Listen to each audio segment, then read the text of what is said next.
wayelusa, amen, eze bemplawa ngazo, wayozihlinza wathatha nejoko wabasa, amen.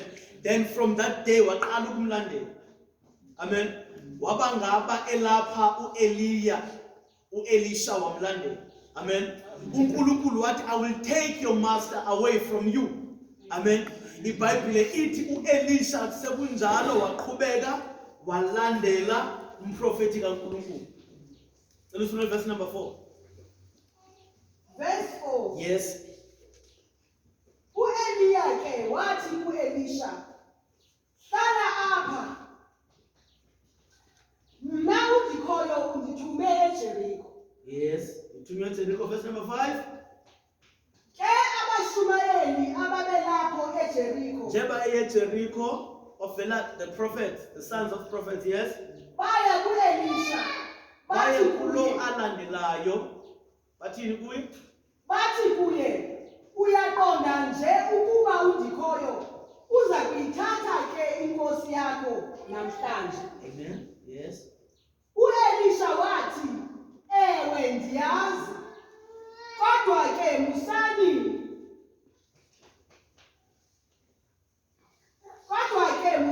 ukuyiphatha loo ndawo. Amen. Uthi ke apha, yes, I know it. Keep quiet.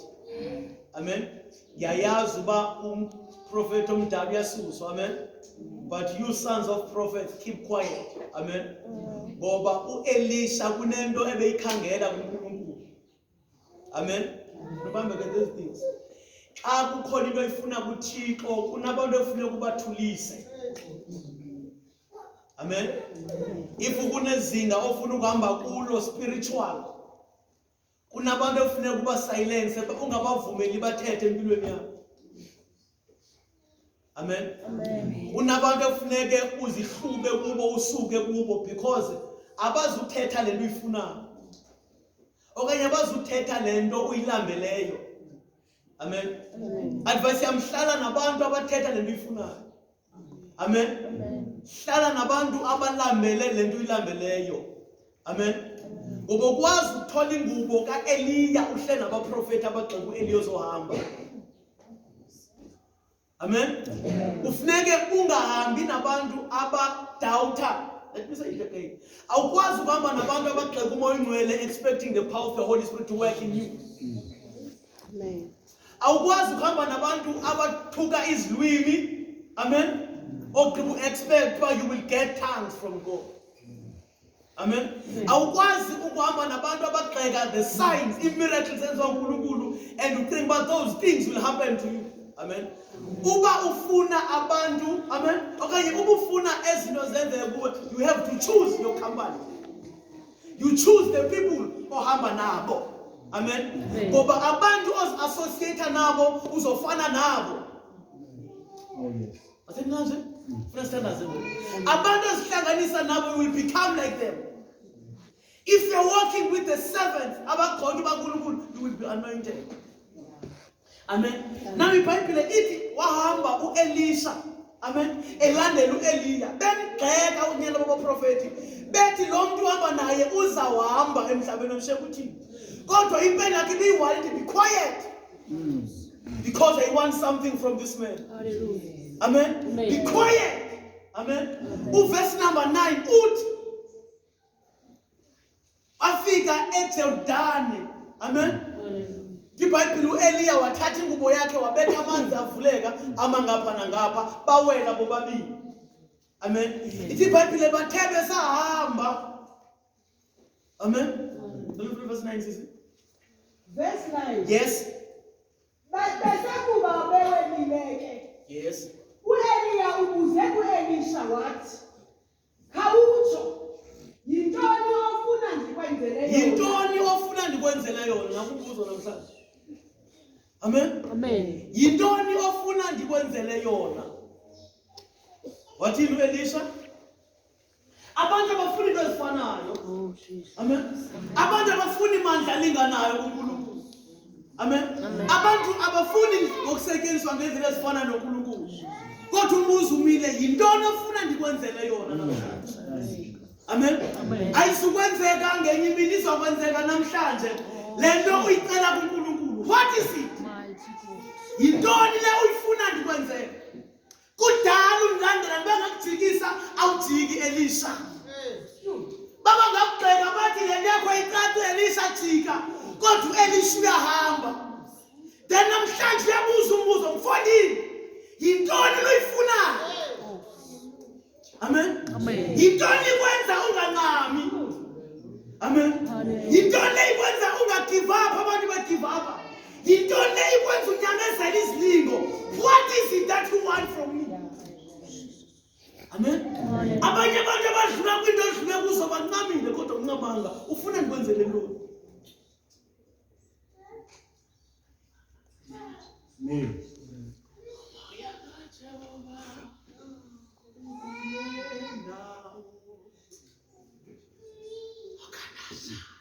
Amen. Ufuna ndikwenzele ntoni? Amen. Ufuna sisi? Khawutsho. Yintoni ofuna ndikwenzele yona? Phambi kokuba ndohlukaniswe nawe. U-Elisha waphendula wathi, Uphendule indoda enkulu. Yes. mandizuze isabelo esiphindiweyo somoya wakho. Mandithole le nto phezu kwakho. Amen. Hallelujah. Mandithole le nto phezu kwakho. Amen. Le ike yavala izulu akwanetha for iminyaka emithathu. Amen. Hallelujah. Manje ndithole le nto phezu kwakho Eli. Amen. Le ibikwenza wondliwe ngamahlungulu. Amen. Manje ndithole le nto phezu kwakho Eliya. Le yafike yavusa unyana womhlolokazi. Manje ndithole le nto phezu kwakho Eliya. Amen. Le yake yabiza umlilo wehle ezulwini. Wadla amajoni. Amen. Let me inherit. Amen. Kodwa ndingayitholi nje, let me get it. Ibe kwi-double portion. Mayibe i-double portion. Ndidinga indlela oku-operate ngayo. Iphindaphindwe phezu kwempilo yakho. I want to double your exercise emhlabeni. I want to double i-anointing uNkulunkulu ebekunikizele yona. Angifuni into encane, le nto ebedala ndibengezela. Ngoba izinto ezinkulu zikaNkulunkulu ziyalindwa. Amen. And uzithola emva kokuba uye wanyamezela ukugxekwa sometimes. Amen. Amen. Mandithole i-double portion. Sothandaza. Amen. Unamandla engiveze gijima apha emqolo kuma. Amen. Mandithole izahlulo zomoya kaThixo phezu kwakho. Amen. Aphindaphindwe phezu kwempilo yakho. Ukuze nobuhamba Eliya le nto ubuyenza ndiyenze ndidablishe.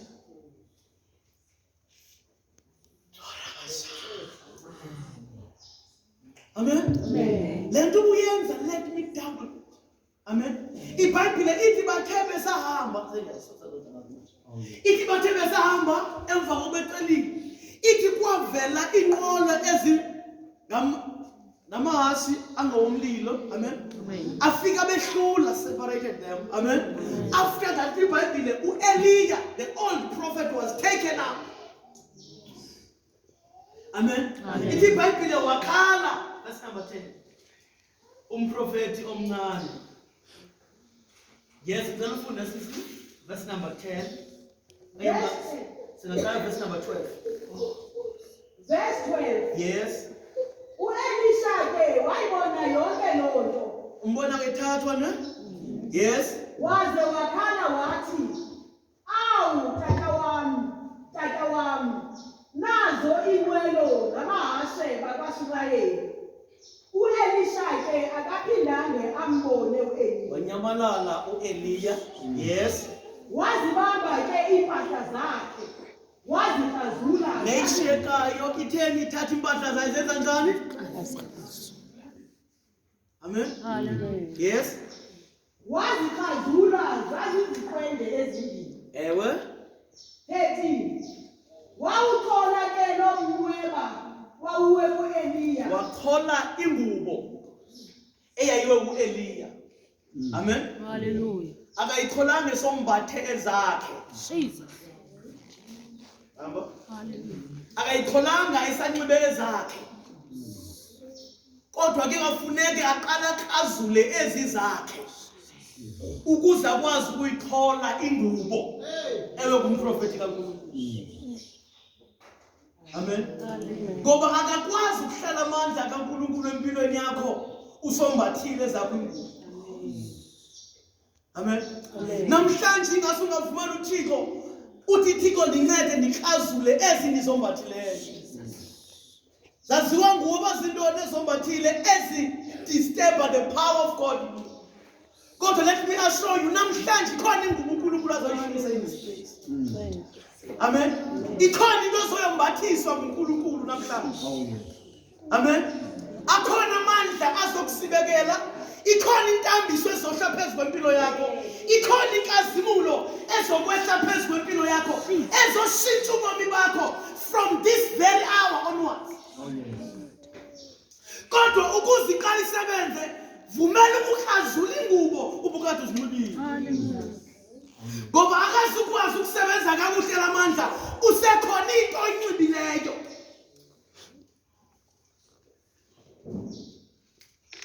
Oh yes.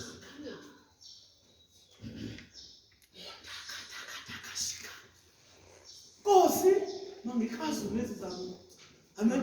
IBhayibhile ithi yehla ingubo wayiyeka yawa phansi. Before ayayithinta wakhazula ezakhe. Amen. Ithi iBhayibhile wayayithola after that. Amen. Ithi wayithola ogqiba waya emlanjeni. UYordani. Amen. Wafike wabetha amanzi ngengubo. Aphinde enze njalo amanzi ehluleka. Amen. Wawela emhlabeni omile. IBhayibhile ithi abaprofeti ababekhona ababemgxeka bathi uThixo kaEliya nangu simbona kuElisha. Amen. The same people ebemjongela phansi besithi makayihlukane noEliya. Amen. Yayiba ngabo ababona amandla kaNkulunkulu esebenza empilweni kaElisha. Amen. Abantu abayigxekayo imfundiso ngabo that will see the power of God working in your life. Kodwa into efuna ukuyibamba namhlanje khazula ingubo ozigqokile. Amen. Uvumele kwehle the mantle kaNkulunkulu on your life. Amen. Hallelujah. Ikhona nje into engxamisekileyo in the spiritual world. Amen. Amen. Mala nendima yokumbathiswa abantu amandla. I don't know why. God, we call an emergency in the spiritual world. Efuneka abantu baphinde bombathiswa afresh ngamandla kaNkulunkulu. Mhlawumbe ikhona into uNkulunkulu ayibonayo ngaphambili. Amen. Amen. Kodwa kufuneka sombathile. Funeka sinyukile. Afuneka ngasihambe sinike. We must be clothed with the power of God. Ngicela unifundela uLuke chapter 24. Ukushumela ngokuthandaza. Bakhona abantu abathi Nkosi ngiyayidinga le ngubo empilweni yami namhlanje. Akuweve kanje ukuthi Nkosi I need this garment in my life. I need your power in my life. Verse number 49. Namhlanje your life will never be the same. Amen. I want you to gear up yourself for umthandazo zothandaza namhlanje. Le ngubo will come straight from heaven to you. This power will come straight from heaven to you. Verse 20, chapter 24, verse 49. Look, verse 49, 24. Verse 49. Yes. Ndiyabona nina idinga likaBaba. Ze nihlaleke eJerusalema. Nide nikhotiswe ngamandla avela. Nide nenziwe njani? Nikhotiswe ngamandla avela phi? Phezulu. Ithi lapha listen carefully. I am sending the promise of my Father, the Holy Spirit. Amen. Upon you. But you are to remain in the city of Jerusalem until you are clothed. Until you are clothed. Amen. In other words, Jesus knows that uyombathwa. Amen. Until you are clothed. Amen. It into brackets, fully equipped with the power from on high. Lengubo is your equipment to work. Amen. Lengubo is the kobo that you use to work. Amen. Lengubo is the power, amen, to protect you against the attacks of the evil one.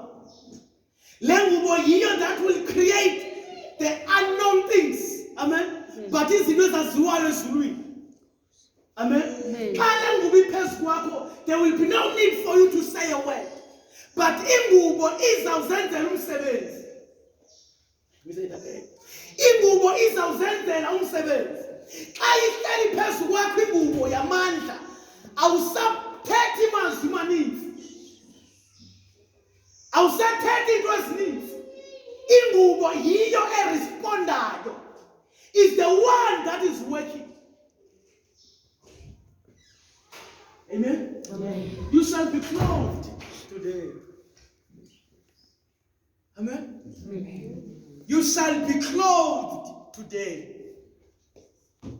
Uzawunxityiswa namhlanje.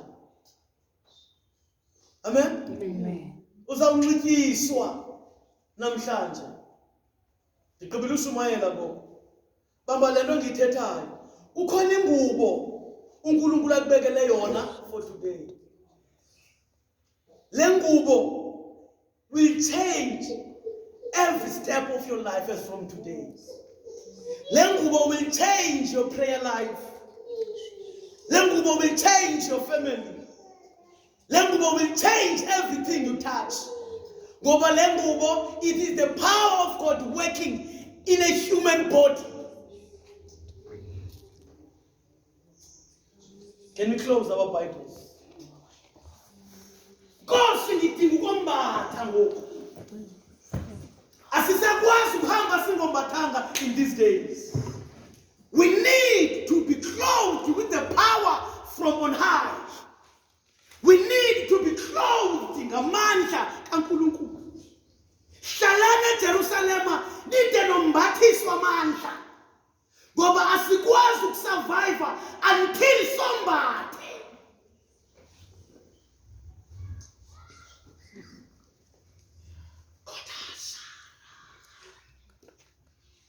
Namhlanje uNkulunkulu ufuna ukumbathisa impilo yakho.